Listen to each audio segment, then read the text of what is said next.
In June of every year, the sun has its solstice.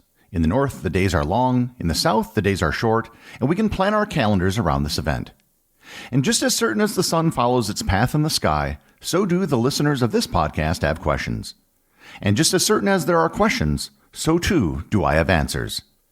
Stay tuned for Volume 7 of Questions and Answers on this episode of Everything Everywhere Daily.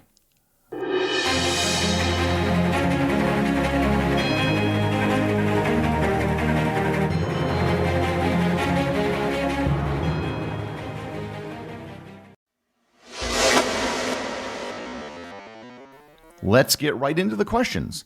The first question comes from Gavin Wilkinson. He writes, "What episode did you dread doing before researching and recording, but then actually loved it the more you dove into it?" When I dread writing a particular episode, it isn't the subject matter that I dread. If I didn't find it interesting to begin with, I never would have put it on the list, and I wouldn't have considered doing the episode in the first place.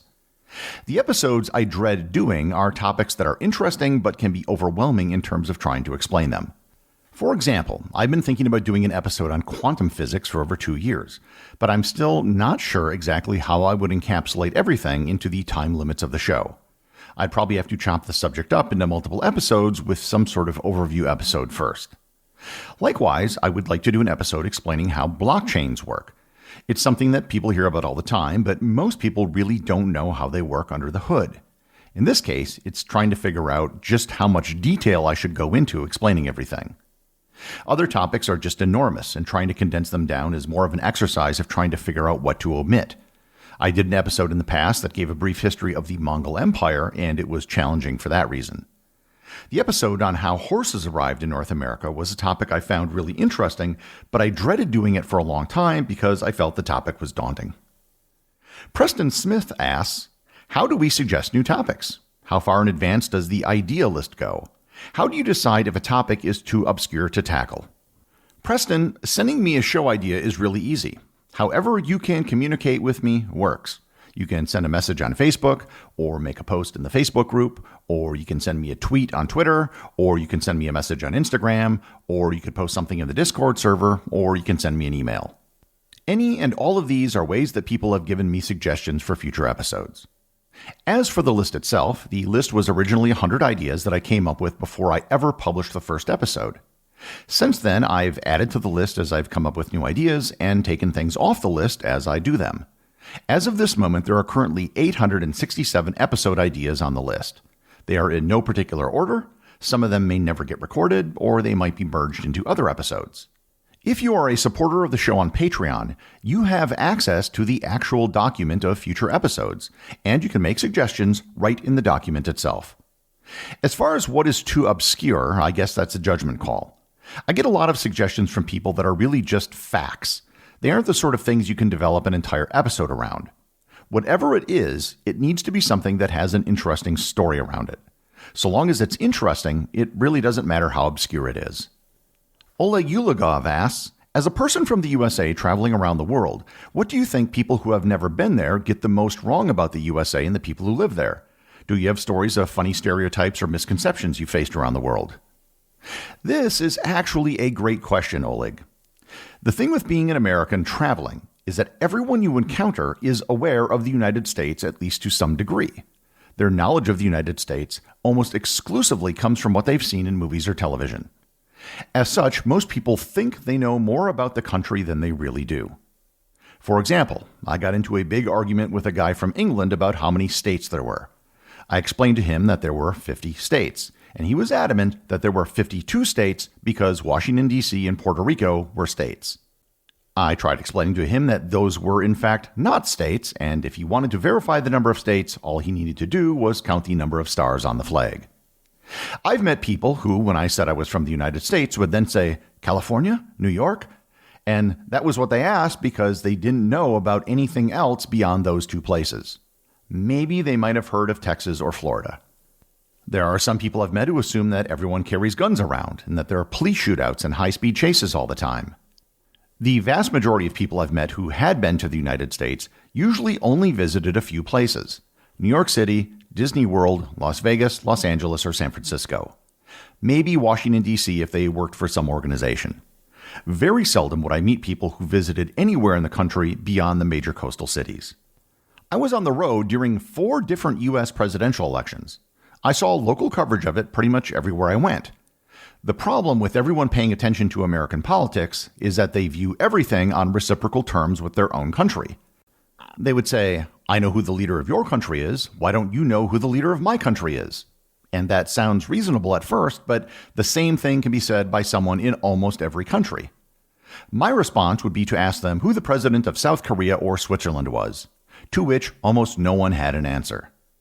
Everyone I encountered had the same level of ignorance once you turn the spotlight to some other third country.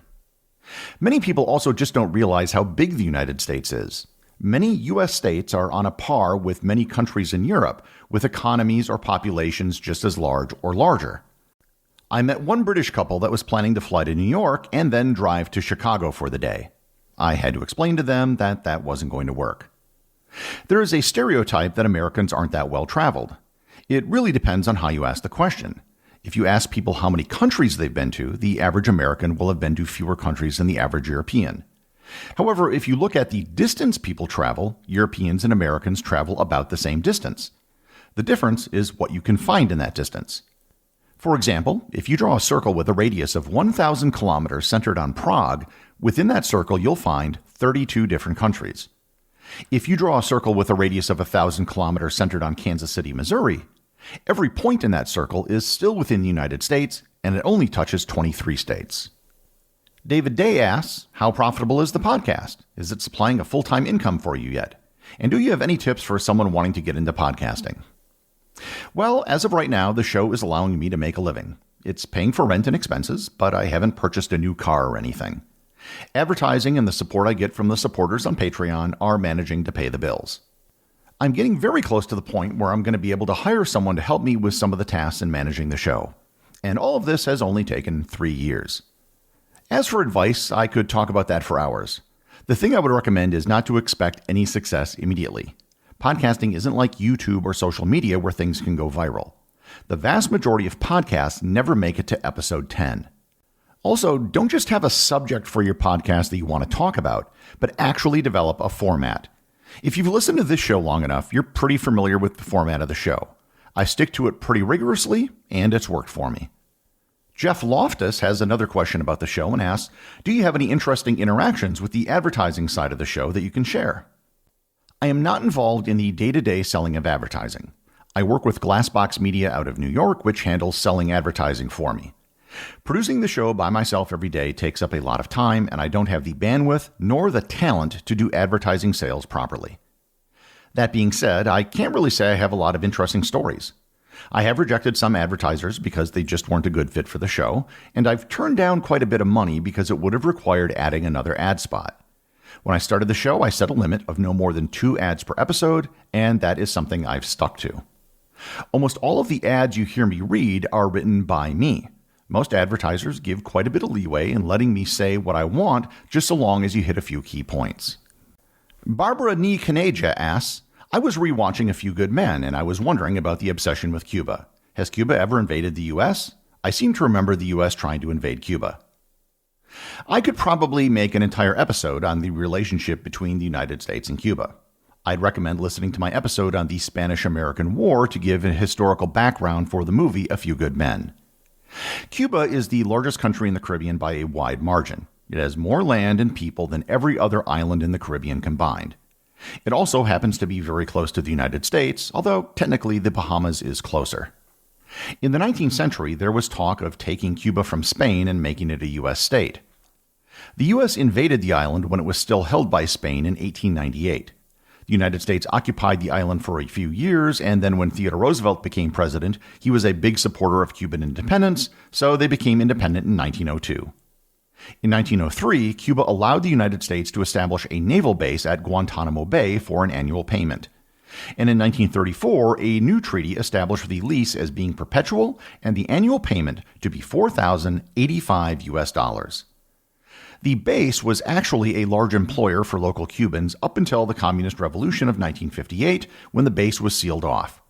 Guantanamo has been a sore point in U.S.-Cuban relations ever since, and the current Cuban government has refused to cash these annual lease payment checks the U.S. government sends every year. And Guantanamo Bay is definitely worth a future episode of its own.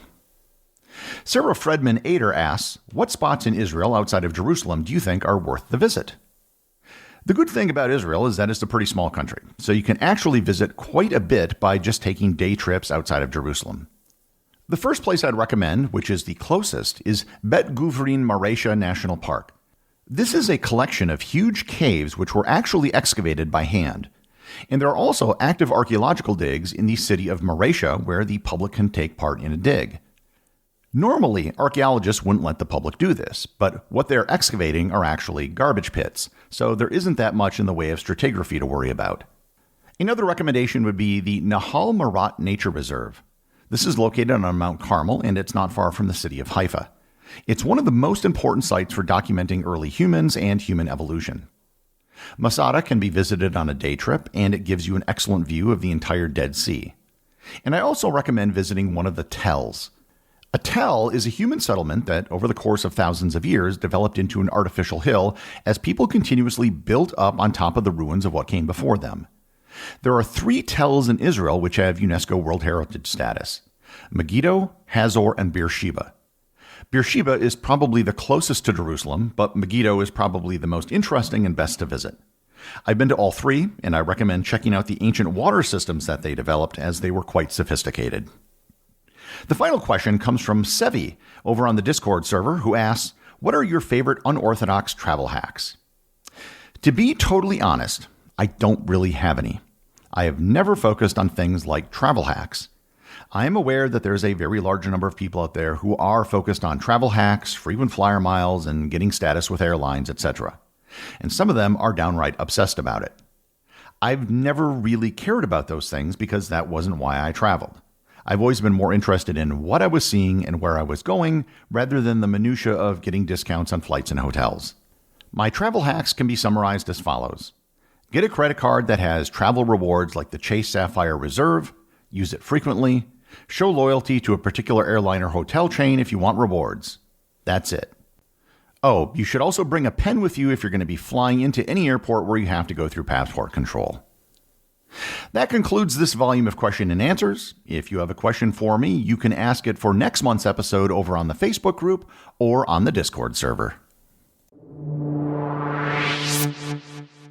The executive producer of Everything Everywhere Daily is Charles Daniel. The associate producers are Thor, Thomsen, and Peter Bennett. Today's review comes from listener Riven33 over on Apple Podcasts in the United States. They write, great podcast. Wonderful podcast. I constantly share the info I learn with family and friends, and it's even helped me when watching Jeopardy Masters. I will continue to listen to this podcast as long as you make it. However, I have one bit of criticism, and admittedly it's derived from personal history. I just got done with the Banana Republic episode from 2021, and you pronounced the word potable incorrectly. Many people have been told a fable that the word means good enough for a pot, when in actuality it's pronounced potable. Keep the episodes coming, and my apologies for the trivial criticism. Thanks, Riven. If I mispronounce the word, then I stand corrected. Mea culpa, mea culpa, mea maxima culpa. Remember, if you leave a review or send me a boostagram, you too can have it read on the show.